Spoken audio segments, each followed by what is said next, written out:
welcome back to my channel. If this is the first time you're joining me, welcome. I'm Amanda, also known as Cake and Weights online. So welcome, thank you for tuning into my channel. Today I know this is a topic that I just feel like we're not educated on enough. Like it's freaking crazy, but it's our bodies, our hormones, our reproductive system, birth control, all that good stuff that we really need to know more about, you know? Like this is our lives, like literally our internal systems that we're gonna live with for our lives. So we need to be a little more educated on it. I just don't think that the school system does a very good job at telling us these things. And it blows my mind. Like, I feel like I was educating my mom on some of this stuff while I did my research through my journey off birth control. So we'll get a little into that as well. So I do have notes down here because there's a lot of things to try to remember to bring up. This is going to be pretty packed with information. So like, get out your pens, paper, favorite notebook or whatever. Grab a drink, grab some coffee to get comfortable with, you know, because we're gonna be getting into a lot of things. I'm gonna try to keep this shorter, but if you know me, I talk a lot, and I tend to ramble. So I'll do my best, but no promises. So first things, I'm just gonna kind of lightly get into what the heck is going on with our menstrual cycles, right? So we all know, obviously, that we have a period. I forgot to turn on the light. Let me turn it. That's probably better. All right, I'm back.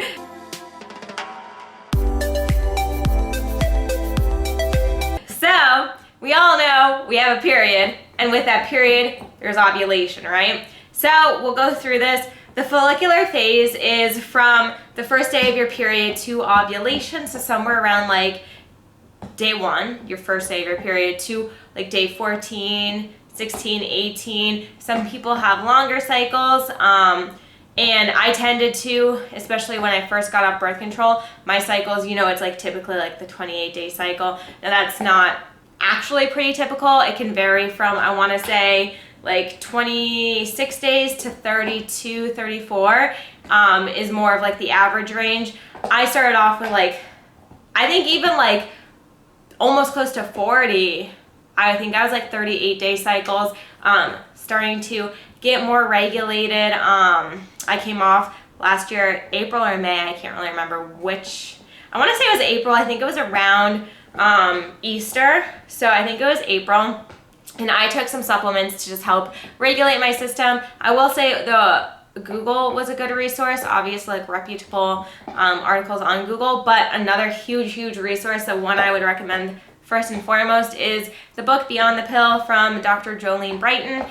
So that definitely was helpful, just getting all the information in one book and then continuing on with Googling and looking at articles on there.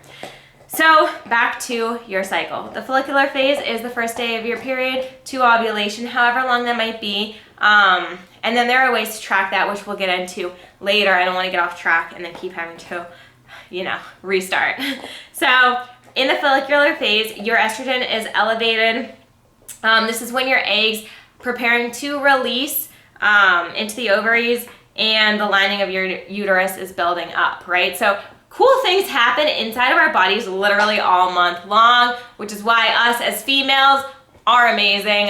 We're literally just like always, our bodies are always working super duper hard. Either like, you know, building up that lining in the uterus, shedding the lining in the uterus, like it's cool stuff. It's cool, okay? We're amazing, first of all. Go give yourself a pat on the back for being a female and being amazing. All right, and then the follicular phase is the first half, the luteal phase is the second half, and in the middle is ovulation. So the luteal phase is ovulation to your period, right? To like the day before you start your period. This is when progesterone peaks and then drops. And you're either prepping to shed the lining of your uterus, as in having a period, or prepping for pregnancy. So those are the two options there. And then some things can obviously affect your period, which we'll kind of get into.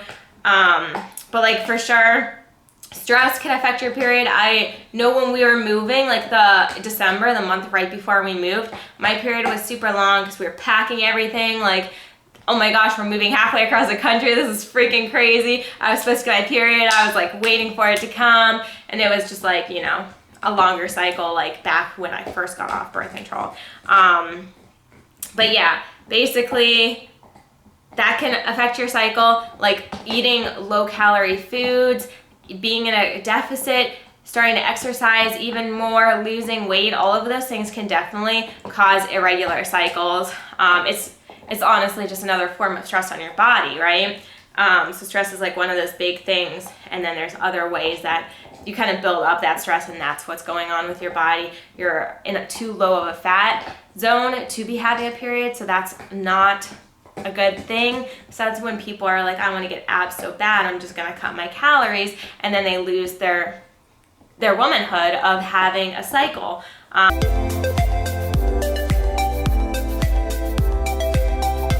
How to track your cycle. So if you're on birth control, that's basically feeding your body synthetic hormones, which can affect your actual hormone production, right? Because your body's getting extra hormones, the synthetic hormones from the pill or the shot or whatever hormonal birth control it is, and that can make your body lose its ability to basically create those hormones on its own.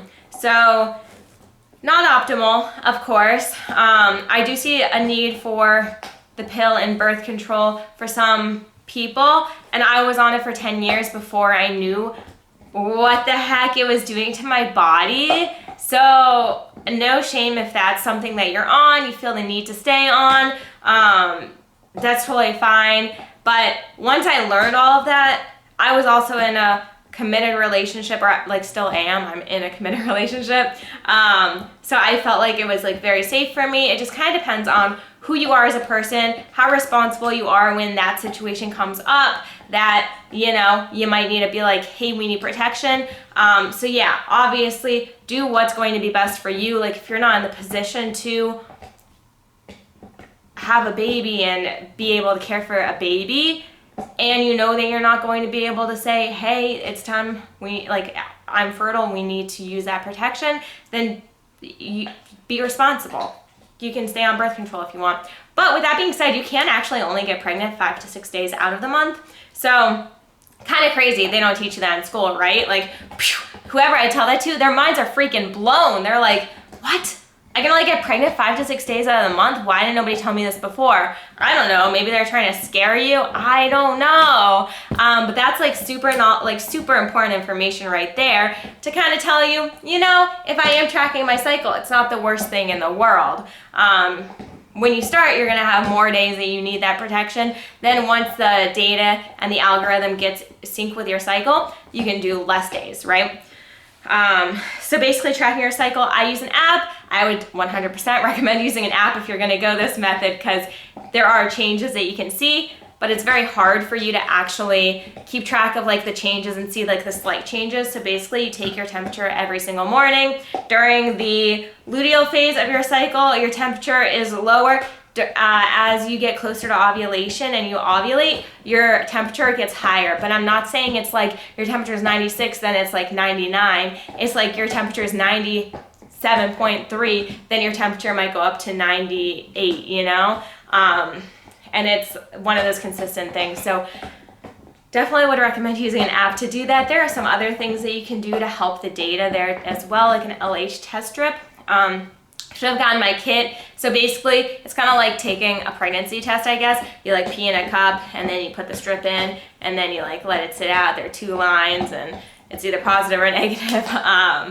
What LH is, it's your luteinizing hormone, and that's going to surge and increase up right before ovulation. So the app will actually tell you days to take it, so it's not something that you have to take every single, like you don't have to test yourself every single day. You test it like when it's predicting, like a few days before it's predicting your ovulation. If it's positive, then it might have you take another one just to confirm that it's negative the next day. If it's negative, it might have you take it the next day and the next day and the next day until it is positive. So I don't know, I geek over these things. I think that's super cool. And I think it's super cool that there's like a natural method. And I get asked this a lot, like, do you trust the natural method of like taking your temperature and all this good stuff that I'm talking about right now? I 100% do trust it because it doesn't tell you like you're not fertile, you have green days until it confirms your ovulation. So until it does see in that data and the algorithm that your temperature has spiked, it does not let you say like, hey, you don't have to use protection anymore. I do trust that 100%, and I do think that it's a much better way to go about this process for your body, and I wish that more gynecologists would kind of recommend this as well. I feel like they literally just hand out birth control like it's candy without like really even having a serious conversation about other methods to go about it. It's unfortunate. So that's what I'm here to do for you guys. I just think that everybody should be at least handed some knowledge and some education on, you know, other methods and what we can do here. Also, during ovulation, your cervical mucus is thicker, so that's another way that you can test it. Personally, I don't like do any testing with that. Sometimes I do notice some changes. I just see the changes, but I do have a few clients that actually do test for their cervical mucus. So that's another option there. Yeah, so basically you can only get pregnant 5 to 6 days of your cycle. So basically 5 to 6 days of the month or so, sometimes even longer. Like, you know, you can only get pregnant 5 to 6 days of like 35 days or whatever. And basically the only day that you can get pregnant is during ovulation, but sperm, so that's the only day you can conceive, is ovulation day. But sperm lives in your body for like 5 days. So that's why there's that 5 to 6 day range, because if it's already in there from like 4 days ago, then it could make its way to the egg, and then hence you conceive a child or a baby, or I don't know. Anywho. So yeah, so that's that. On those days, either abstaining or of course using some sort of protection like condoms is the thing to do if you don't want to get pregnant. If you do want to get pregnant, then go at it like rabbits.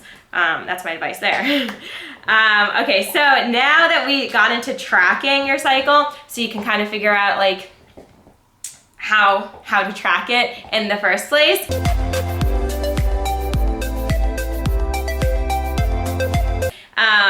Let's get into how you can formulate your nutrition and training to, you know, optimize your training and nutrition around your cycle. So it's pretty simple, honestly. We'll start with nutrition. So in the luteal phase of your cycle, so that's the second half of your cycle, and this is pretty, like, you probably already know this. This is like, you've already felt this in your body. I'm just kind of reiterating it and tell you some steps you can do to help with this. So the second half of your cycle after ovulation, especially, it changes for everybody, but especially like the week before your period. Some people find it on the week of their period. Your hunger is going to increase, right? So you're going to be hungrier, and that's due to the decrease in estrogen. And also, you are burning more calories because your body is literally preparing to shed the lining of the uterus. So there's a lot going on internally. So it might not be the best time to start a diet when you are in the luteal phase, right?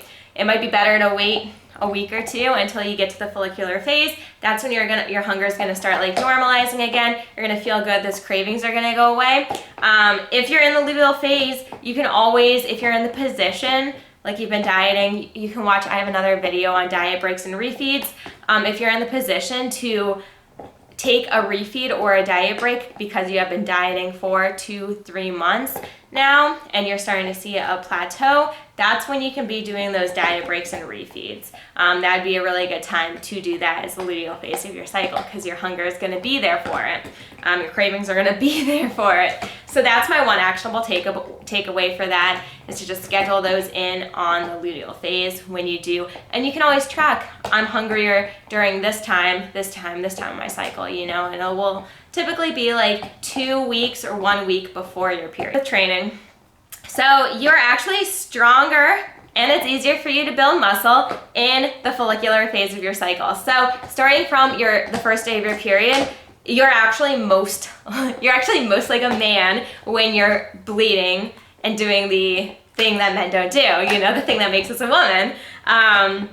You're stronger and in a better position to increase muscle mass during that time, just because your testosterone is increased at that time. So yeah, so pretty cool stuff there. So that's when you want to definitely be in it to win it when you're getting your workouts in. You want to be like, I'm ready to crush my lifts. Like, that's when you want to work really hard on like all your lifts that you're like trying to increase. So, like if you're trying to get those glute gains, that's when we're like putting on those 45s after 45s on the hip thrust, you know? That's when we're like, I'm gonna do it. No, Nugget's like, Mama, what's going on? So yeah, you definitely want to be optimizing your strength at that time. So that's when I would say like maybe lower the reps there and increase the weight that you're doing. And then come the luteal phase of your cycle, you're going to be a little more tired, weaker, and you are at a slightly more increased risk for injury. So that's something to consider. Like if you have found that you've been like injuring yourself a few times, maybe look back, wasn't on the luteal phase of your cycle, well maybe that's when you do need to take it down a notch. Maybe do a deload week, which is basically like decreasing the weights, maybe going for higher reps. So yeah, so that's how you can program your workouts around your cycle to optimize them.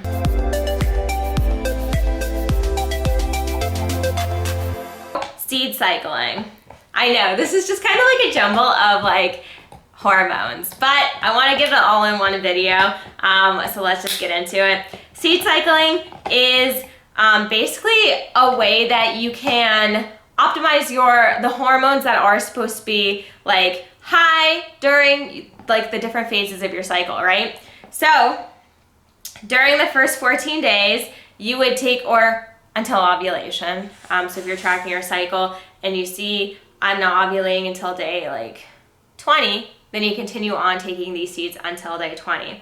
And that would be your ground pumpkin and ground flax seeds, freshly ground. So you don't want them, like, you don't want to buy the flax seeds that are already ground. Those are actually typically already already not super nutrient dense by the time that you get them, just because they were already ground up. So that's another tip for you there. Just buy them whole, grind them up like either that week or that day is even better. I just like to make them in my smoothie. So I have like an individual little like cup thing that I use for my smoothies. And with that, I grind up the seeds before I put anything else in. You can see Nugget's ears. I grind up the seeds before I put anything else in, then I add everything else that is in that smoothie. And then after ovulation until your period, it's going to be ground sesame and sunflower seeds. So again, freshly ground seeds. I just do the same thing. I put them in my smoothie. And I just thought of this real quick. Since I did recommend the book, Beyond the Pill, I did not do her like strict diet and like detox plan where you like take everything out, like caffeine, sugar, like carbs and processed food, and there was a lot of things you take out. I did try it for a day and I had a pounding headache at the end of the day. And then I kind of just like thought more about it and I was like, it's probably not something that's like make or break it. Like I'm already taking all of these supplements. I am like focusing in on like eating more like of those whole foods and the healthy foods. And I was like, if I need to, like if I find I am struggling with some sort of like issues post birth control, I'll go into maybe eliminating some things out of my diet. I think I did take the caffeine out because we were in quarantine, so I wasn't like needing pre-workout or anything. We were on like a more lax schedule and not going to the gym, so it was like I don't really need caffeine at this point. But yeah, so that's one thing I will say, like you don't have to go that hard. But yeah, you can make your own decision on that too. I just wanted to put my 2 cents in on that. And I can kind of talk through, I guess, my journey. I went on birth control. One, I was getting into my eating disorder and losing weight. So I did stop having very regular cycles. I can't remember if I ever had super regular cycles, but I feel like they were regular enough, but I did not. I like skipped like a month or 2 months just because I was losing weight. I was at a lower body fat percentage. So that's one reason I went on it. And then also just for like the whole reason of going on birth control for the actual birth control. So I didn't go on it for any other like symptoms, which is another thing I will say. A lot of people, like I was saying, gynos just give you birth control like it's candy nowadays. They give it out if you're having irregular cycles. They give it out if you're having really heavy cycles. They give it out if you're having menstrual cramps. They give it out if you're having hormonal acne. And what this is doing is it's actually just covering up those issues. It's not solving anything. So if a gyno ever hands you something to fix an issue, like, oh, I'm having hormonal acne. Oh, here's birth control. Just take that. It's not going to solve anything. The second that you get off of it, which if you ever want to have children, you're going to get off of it, you're going to deal with it again. That's going to be the same issue. You have to get to the root of the problem, which Dr. Jolene Brayton in her book goes into a lot of these ways that you can solve these issues. So I would go to her book, look for stuff like that, maybe like a holistic doctor to help you out with that, who's not just going to like tell you to take this pill. That's not even like, you know, it's doing something else, and it's just a band-aid over the issues. So that's another thing that does happen and bothers me a little bit. So, oh my gosh, I didn't even go into the effects of birth control on your body.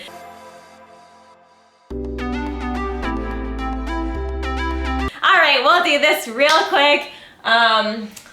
If Nugget doesn't come and sit on my lap first. Freaking cute. Okay, so birth control's effects on the body. Let me just kind of like try to go through these real quick. And I'm not dissing birth control at all. It's just, I will say, back, I can't remember the date, but back years ago, they were trying to formulate a male birth control, but what were men saying? Like, they were moody, they weren't sleeping well, and they were feeling tired or something like that. So basically, you know, they're just complaining because they're having side effects just like we do. So yeah, anyways, let's get into the effects on your body. So like I said, they have the synthetic estrogen and progestin, which stops the ovaries from releasing an egg, and it thickens the cervical mucus, which makes it harder for the sperm to get to the egg in the first place. So basically, when you are taking any hormonal birth control, you're not even releasing an egg.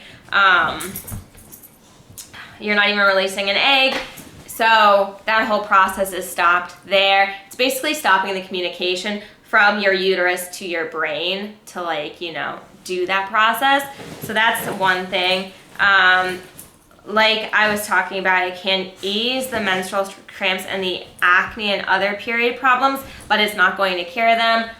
Once you get off, those issues will probably just still be there unless you did something in the process to fix it as well. But hormonal birth control does like deplete a lot of vitamins, like B vitamins, vitamin C, magnesium, zinc, folic acid, and with that being said, it can be very hard on people if they, I'm gonna have to take that away from her, very hard on people if they get pregnant soon after birth control because they're already depleted in this. Okay, we're not having that, Nugget, we're not having that. She's gonna like be annoying now, because they were already depleted in those nutrients, and then they're having a life form in them that is also depleting them of more nutrients, and that's when like a lot of like, you know, issues arise after with like vitamin deficiencies after like postpartum, and like that can cause postpartum depression and stuff like that. So that's definitely something to really focus in on when you're getting off birth control, is making sure that and when you're on birth control, you can take these vitamins to help counteract that like depletion. It does have a negative effect on gut flora and estrogen metabolism, which can cause like weight loss resistance, increase in irritable bowel disorder, depression, anxiety, digestive issues, and Crohn's disease. For that, I would recommend a probiotic. Yeah, a lot of the issues with your gut are, this is like off birth control, I guess, like doesn't have to do with it, but like a lot of the issues that stem in your gut can cause like those mental health issues like depression, anxiety, because it's like, it's your second brain. So kind of cool there. Usually when people are like struggling with anxiety or depression, I would recommend kind of like looking into like what's going on internally with your gut. Are you having any issues there? Digestive issues and stuff like that. It has a negative impact on your thyroid and liver. Can increase cortisol because it's changing your adrenal glands. So for that, definitely recommend some nuggets. Stop that. Some stress management, getting enough sleep, and focusing in on healthy nutrition and working out. And those are also things that help with just PMS symptoms in general. It's like working out, eat healthy, sleep enough, drink enough water, and manage your stress. And then there are some good things. It can decrease the risk of uterine and ovarian cancer. So, you know, it's got to have some benefits there too. Now, some articles say that it does increase your risk of like breast cancer. I actually talked to a breast cancer like screening, like to just see my risk of breast cancer. And she said that it does not necessarily have a negative impact on that. So I don't know. Some say yes, some say no. So that's up in the air. I just didn't want to add that in as like, yes, definitely. Since, you know, she said that it did not. So yeah, decreasing PMS, that's the last thing we'll go into. I don't think I have anything else to add. I know this was already a long video, but it's super important, and like we all need to be better educated on this, and the schools honestly should do a better job at this. My kids are gonna know everything. So to decrease PMS, eating healthy, like I said, decreasing your salt can help if you're really struggling with like PMS symptoms. Increasing your vegetables, exercising, move your body, guys. Drinking water, you know, we got our gallon. Drink your water. Maybe taking some iron, calcium, vitamin D, and have sex and have orgasms. Not gonna lie, that does scientifically proven help your cramps. So fun stuff there, literally.